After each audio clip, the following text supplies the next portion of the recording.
जय भीम साथियों, आप सभी को दलित लेखक संघ की रजत जयंती के अवसर पर मैं हार्दिक बधाई देता हूं। और चूँकि मैं प्रगतिशील लेखक संघ का भी नुमाइंदा हूं, तो मैं ये बताना चाहूँगा कि हमारे जो संस्थापक थे मुल्कराज आनंद, उन्होंने सबसे पहले मेरे ख्याल से अछूत द अनटचेबल्स नाम का उपन्यास लिखकर अंग्रेजी में ये बताया था कि भारत में दलितों की स्थिति आज़ादी से पहले क्या थी। और आज भी मैं समझता हूँ कि वो उपन्यास हमारे लिए बहुत मानक है, द अनटचेबल्स जो है,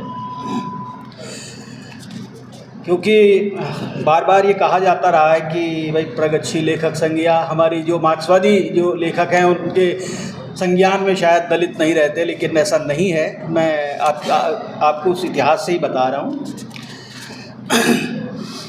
बहुत सारी चीज़ें अभी विनील विश्वास जी ने कह दी और इससे पहले वाले सत्र में राजेश कुमार जी ने, तो मैं कुछ दूसरे प्रसंगों पर बात करना चाहूँगा कि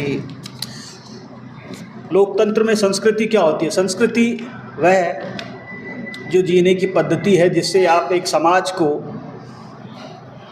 प्रतिबिंबित होता हुआ देख सकते हैं उसके सामाजिक संस्कारों में, व्यवहार में, कि वो समाज किस तरह से संचालित हो रहा है और अपने लिए क्या मानक गढ़ रहा है। लेकिन पिछले 75 सालों में ही कह लीजिए कि दलित समाज की संस्कृति के नाम पर हम अगर नाटक, कला, साहित्य की बात करते रहेंगे तो वह ठीक नहीं होगा। हमें शायद समाज की उन गतिविधियों से भी संस्कृति को देखना चाहिए जो हमारी प्रगति में बाधक बनी हुई है। जैसा कि बाबा साहब अम्बेडकर ने कहा था कि हमारे समाज में से कोई एक व्यक्ति अगर आगे बढ़ता है तो उसे अपने पीछे वाले लोगों को आगे बढ़ाने में योगदान करना चाहिए। परंतु आज हम देख रहे हैं कि हमारे ही समाज के बड़े बड़े अधिकारी या कुछ भी कह लीजिए जो बड़े हो जाते हैं इस जाति व्यवस्था के सोपान क्रम में, जिसको कहना चाहिए कि ब्राह्मण और बनिए और उस वाले सोपान क्रम में जो आगे बढ़ जाते हैं वो पीछे वालों को भूल जाते हैं और दुर्भाग्य से उसी ब्राह्मणवाद के पोषक बन जाते हैं जिससे बाबा साहब अम्बेडकर ने लड़ाई लड़ने के लिए कहा था। आज हम दुर्भाग्य से हमारे देश में हमारे जिनको दलितों का नेता होना चाहिए, जिनको उनका उद्धारक होना चाहिए था, वे तमाम तरह के संसाधन जुटाकर, पैसे जुटाकर अंत में करते क्या हैं? एक सवामणि कर लेंगे, कोई भोज कर लेंगे, मंदिर बनवा देंगे, धर्मशाला बनवा देंगे, इससे अधिक नहीं करते हैं। जबकि उनका काम होना चाहिए था कि हमारे बच्चों को बेहतर शिक्षा कैसे मिले, हमारे बच्चों का भविष्य कैसा हो, या जो उनके आसपास के दूसरे लोग हैं वो कैसे आगे बढ़ें। तो ये जो संस्कृति विकसित हो रही है ये बहुत खतरनाक है और उस पर हमें विचार करना चाहिए, क्योंकि जैसा कि प्रोफेसर रजनी कोठारी ने एक जगह लिखा है कि ब्राह्मणवाद संस्कृतिकरण की प्रक्रिया के जरिए ही विद्रोही चेतना को कुंद कर देता है। तो जो विद्रोह की चेतना हमारे भीतर होनी चाहिए, तो हम उस ब्राह्मणिकल शिकंजे में कसकर या फंसकर अपनी चेतना को कुंद कर लेते हैं और बाकी आने वाले हमारे जो भी पीढ़ियाँ होती है उनके लिए कोई नया रास्ता नहीं बनाते। साहित्य की बात चली तो मैं एक बात और कहना चाहता हूँ कि हमारे लिए जो हमारे पारंपरिक या मिथक हैं या जो भी हमारे ग्रंथ हैं वो उनको डिकोड करना भी चाहिए, जैसा कि बाबा साहब डॉक्टर अम्बेडकर ने किया था। असल में जो हमारे प्राचीन ग्रंथ होते हैं उनको डिकोड करने की ज़रूरत हर युग में होती है, क्योंकि हर युग के हिसाब से हम उनके अर्थ निकाल सकते हैं। क्योंकि मिथक और पारंपरिक प्रतीकों में भी सौंदर्य होता है, और उस सौंदर्य की वृद्धि तब होती है जब उसमें से आप प्रतिरोध की ताकत को निकाल सकें। जैसा कि हम देखते हैं भैरप्पा के उपन्यासों में देख लीजिए, या अभी आनंद नीलकंठन के जो उपन्यास हैं इधर असुर हो और दूसरे जो उपन्यास हैं, तो एक पूरी समानांतर संस्कृति, प्रतिरोध की संस्कृति को जो बढ़ावा देने वाले लेखक हैं, वो हमें उस पर काम करना चाहिए।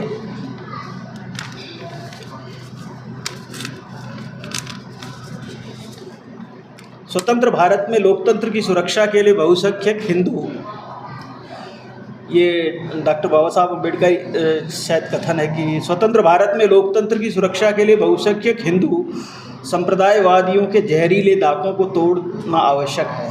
लेकिन हम देख रहे हैं कि किस तरह से हमारे समाज में, हमारी राजनीति में हम लोग, या एक बहुत बड़ा हमारा दलितों का जो बहुसंख्यक वर्ग है वो हिंदू संप्रदायवादियों के साथ चला गया है, और ये बहुत चिंताजनक है। राजेश जी ने पिछले सत्र की अध्यक्षता करते हुए नाट्यशास्त्र की, भरतमुनि के नाट्यशास्त्र की चर्चा की थी, लेकिन आप देखिए कि उन्होंने उसमें बहुत अच्छा उसका विश्लेषण किया, किस तरह से अमृत मंथन का जो मिथक था उसको डिकोड किया। मैं कहना चाहता हूँ कि उस भरतमुनि का नाट्यशास्त्र जो है वो हमारी जो सांस्कृतिक परंपराएं उसका मूल आधार है। और अगर आप देखेंगे तो उस बनाया किस लिए गया था, वो इसलिए बनाया गया था कि उस समय समाज में जो व्याप्त दुराचार था उसको रोकने के लिए और लोगों को शिक्षा देने के लिए कि सदाचार की स्थापना कैसे की जाए, उसके लिए नाट्यशास्त्र की रचना की गई। और उसमें उसको प्रस्तुत करने वाले कौन थे? हम ही लोग थे, जो शिल्पी थे, श्रमिक थे, गायक, नर्तक, कलाकार, जिनको शूद्र कहा जाता है। उन्हीं लोगों ने उस समाज को शिक्षा देने का काम किया जो श्रम नहीं करते थे, यानी जो कि राजसत्ता थी। और ये परंपरा बहुत समृद्ध रही है। और हमें अगर संस्कृत नाटकों की बात की जाए, या संस्कृत के जो बहुत पुराने ग्रंथ हैं, इसमें बाण भी आते हैं, तो उनके अंदर हमारे तत्कालीन समाज का बहुत ही खूबसूरत चित्रण किया गया है। तो और मुझे लगता है कि हमारे विद्यार्थियों को उनको डिकोड करके, और आज के समय में अगर हम उसको वापस प्रस्तुत करें तो हमारे सामने एक नए तरह का समाज हम बना सकते हैं। क्योंकि अभी कुछ दिन पहले एक मेरे मित्र थे, वो बता रहे थे कि वो ईरान गए, तो वहाँ उन्होंने कहा एक कोई जैसे आर्ट सेंटर होता, मल्टी आर्ट सेंटर में गए, तो वहाँ उन्होंने एक चित्रकार को चित्र बनाते हुए देखा। तो उन्होंने कहा तुम क्या पेंट कर रहे हो? तो उसने कहा मैं प्री इस्लामिक हिस्ट्री जो है और उसका जो दर्शन है उसको पेंट कर रहा हूँ। फिर वो एक दूसरी जगह गए जहाँ थिएटर हो रहा था, तो उन्होंने थिएटर वालों से पूछा कि आप लोग कौन सा नाटक कर रहे हो? तो उन्होंने कहा कि हम प्री इस्लामिक हिस्ट्री को बेस बनाकर नाटक कर रहे हैं। तो उनसे पूछा कि ये क्यों, कि आज, तो उन्होंने ये कहा कि जो कुछ आज हो रहा है इसकी जड़ें हमें उसमें दिखाई देती है कि हम उस माध्यम से इनसे लड़ सकते हैं। तो हमारी जो सांस्कृतिक परंपराएं हैं, या जो हमारे सांस्कृतिक जो थातियाँ हैं, हमारे जो बहुमूल्य ग्रंथ हैं, हमें उनको डिकोड करना चाहिए और आज के समय में हम उसको पेश कर सकते हैं। अभी रंगमंच की बात, थिएटर ऑफ ऑपरेस विनील विश्वास ने बहुत अच्छे ढंग से समझाया, और इससे पहले वाले सत्र में भी बताया गया था कि किस तरह से गांव-गांव में, खासतौर से उत्तर प्रदेश और बिहार के गांवों में उस तरह के नुक्कड़ नाटक दलितों की टुकड़ियों द्वारा किए गए हैं, जिनसे हमारी जो चेतना है वो विकसित होती है। और ऐसा ही नहीं कि मैं जयपुर शहर में रहता हूँ, वहाँ भी ओम प्रकाश वाल्मीकि की कहानियों पर नाटक हुए हैं। या हमारा एक मित्र है दौलत वैद, वो वाल्मीकि समुदाय से है और वो यहाँ बहुत अच्छा थिएटर कर रहे हैं। वो हमारे साथ कभी शुरू किया था उसने, लेकिन आज वो श्री राम सेंटर में शायद काम कर रहे हैं। बहुत अच्छे आर्टिस्ट हैं और उन्होंने अमृतलाल नागर के उपन्यास का नाट्य रूपांतरण किया। तो और सिनेमा में जैसे अभी आपने पा रंजीत की बात की, मैं कह रहा हूँ पा रंजीत का सिनेमा सिर्फ दलितों के प्रतिरोध का ही सिनेमा नहीं है, उसके अंदर दलितों का सौंदर्य शास्त्र भी है। जब आप उस फिल्म उनकी सिनेमा को देखेंगे तो उसमें आपको जो एक गहरा नीला रंग दिखाई देता है, और उसके साथ ही जो दलितों की पूरी पृष्ठभूमि है वो कौन से जगह पे रहते हैं, वो मुंबईया सिनेमा से बिल्कुल हटकर एक प्रतिरोध का सिनेमा इसलिए है कि उसके अंदर हमारी सांस्कृतिक जड़ें, हमारी सांस्कृतिक जो पूरी गहराई है उसके अंदर दिखाई देती है। संगीत में आपने पंजाबी के उस माही की चर्चा की, हाँ कि निमाही की, तो मैं कहना चाहता हूँ कि वहाँ पर वो एक और भी धारा है जो कनाडा और इधर पंजाब में बहुत लोकप्रिय हुई है, वो मुंडे चमाराद है। तो वो लोग अपने गानों के माध्यम से लोगों में चेतना पैदा कर रहे हैं। मराठी में तो खैर बहुत लंबी परंपरा है, संभाजी भगत, शीतल साठे और भीमराव कार्डे की बात आपने की ही है। तो लेकिन एक चीज़ जो मैं बहुत मिस करता हूँ कि शायद हमारे पास चित्रकला में अभी तक प्रतिरोध की वो ताकत उस तरह से बहुत विकसित नहीं हुई है, या हो सकता है मेरे संज्ञान में नहीं हो। लेकिन मैं कहता हूँ कि जो ललित है वो मूलतः दलित है। Fine arts are always oppressed, arts of the oppressed class, because कि अभी रजनी जी ने एक बात कही थी कि हमें शिल्प नहीं चाहिए। अरे शिल्प क्यों नहीं चाहिए? शिल्प तो हम खुद बनाते हैं, हम शिल्पकार हैं। हम ही ने इस दुनिया को सुंदर बनाया, हमारे श्रम से ही ये दुनिया बनी है, और श्रम ही प्रतिरोध का माध्यम है।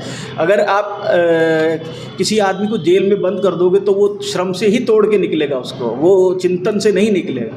तो मैं समझता हूँ कि श्रम और शिल्प का जो सौंदर्य है उसको साथ रख के ही हम दलित साहित्य या दलित कलाओं में प्रतिरोध की चेतना की बात कर सकते हैं। और हमें कभी भी उन महान परंपराओं को नहीं भूलना चाहिए जो हमें विरासत में मिली हैं। और उसके लिए जैसा कि बाबा साहब अम्बेडकर ने एक जगह कहीं किसी भाषण में कहा था कि अगर वो तुम्हें कुछ नहीं करने दे रहे हैं तो तुम अपनी संस्कृति को फैलाओ, क्योंकि संस्कृति के अंदर ही प्रतिरोध की कला छिपी हुई है। और उस कला को जब तक हम विकसित नहीं करेंगे, उसे आगे नहीं ले जाएंगे, मैं नहीं समझता कि हम एक बेहतर संस्कृति का निर्माण कर सकेंगे।